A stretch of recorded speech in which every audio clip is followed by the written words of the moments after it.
शहजाद इकबाल साहब सीनियर सहाफ़ी तज्ज़ियाकार हमारे साथ मौजूद हैं। शहजाद साहब, आपको इंतजार की ज़हमत उठानी पड़ी, उसके लिए माजरत, लेकिन बहुत बड़ा फैसला है। जो लोग इस वक्त हम देख रहे हैं, अपोजिशन लीडर सेनेट में 30 साल कैद की सजा, अपोजिशन लीडर कौमी असेंबली में 30 साल कैद की सजा। जी बिल्कुल, ये एक बड़ा फैसला तहरीक इंसाफ के लिए एक बड़ा धचका भी है। इसमें कोई शक की बात नहीं है कि 9 मई के जो वाकयात थे वो शायद पाकिस्तान में पहले नहीं देखे गए, कि इस तरीके से जो फौजी इंस्टॉलेशन है वहां पे जाके जलाओ घेराव करना, दूसरे जो है चीजों को तबाह करना, और इस तरह का एहतियात शायद पाकिस्तान की सियासी तारीख में नहीं देखा गया है। और इस पे पहले से कहा जा रहा था कि जो भी मुलविस है उनको सजाएं मिलनी चाहिए,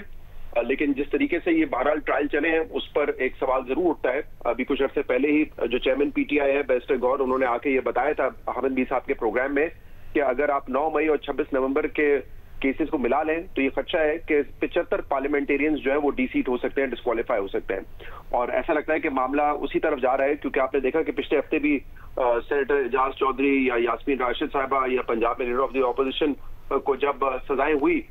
तो इलेक्शन कमीशन ऑफ पाकिस्तान ने फौरन ही उनको डिस्क्वालीफाई कर दिया। आमतौर पे आप ये देखते हैं कि रेफरेंस जो है वो रेलेवेंट जो असेंबली होती है उसके स्पीकर की जानिब से जाता है इलेक्शन कमीशन ऑफ पाकिस्तान, फिर उस पर फैसला करता है। लेकिन यहाँ पे जैसे ही सजाएं हुई इलेक्शन कमीशन ऑफ पाकिस्तान ने उनको फौरी डिस्क्वालीफाई कर दिया। तो ऐसा ही लग रहा है कि अब तहरीक इंसाफ पे जो है सख्तियां बढ़ेंगी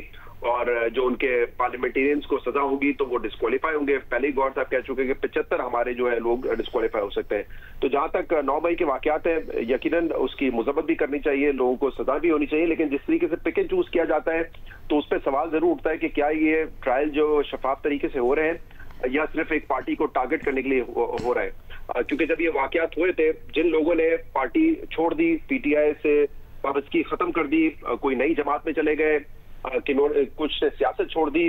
उनके हवाले से आप देख रहे हैं कि कोई सख्तियां नहीं है, उनको सजाएं भी नहीं हो रही हैं, उनसे नरमी से बढ़ता जा रहा है। लेकिन जिन लोगों ने अपना सियासी सफर पीटीआई के साथ जारी रखने का फैसला किया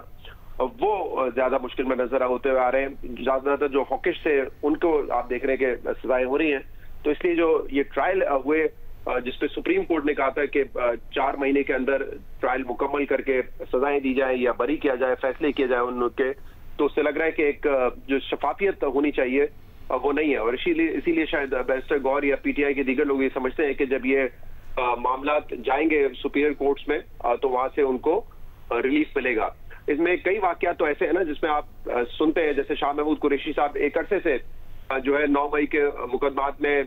अंडर ट्रायल है और वो हिरासत में भी है, और वो बार बार कह रहे थे कि जब ये 9 मई हुआ मेरे तो इससे कोई ताल्लुक नहीं है, क्योंकि मेरे पर कोई केस लाहौर में बना है, कोई सरगोदा या मियांवाली में बना दिया गया है, जबकि मैं 9 मई के दिन कराची में था और मेरी कोई सियासी सरगर्मी नहीं थी। तो इस तरह के कई मामला हैं जहाँ पे कोई है नहीं, उसके ऊपर भी मुकदमा है,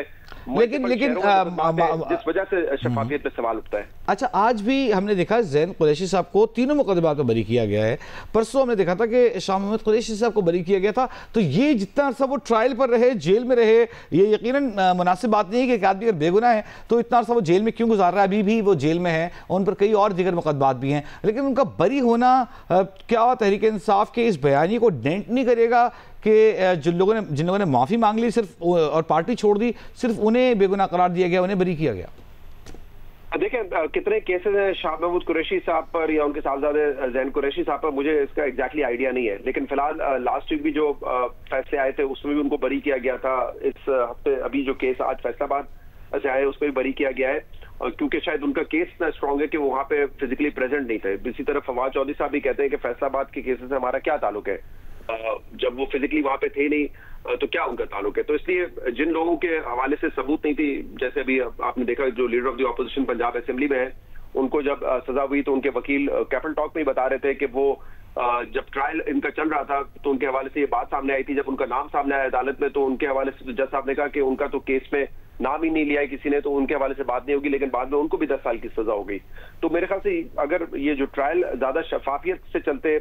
और पिक एंड चूज नहीं किया जाता और हमें नजर आ रहा होता कि अगर कोई शख्स कहीं पे मौजूद है तो ही उसके खिलाफ केस बनाए, तो उसमें उसकी क्रेडिबिलिटी जो है उन केसेस की ज्यादा होती।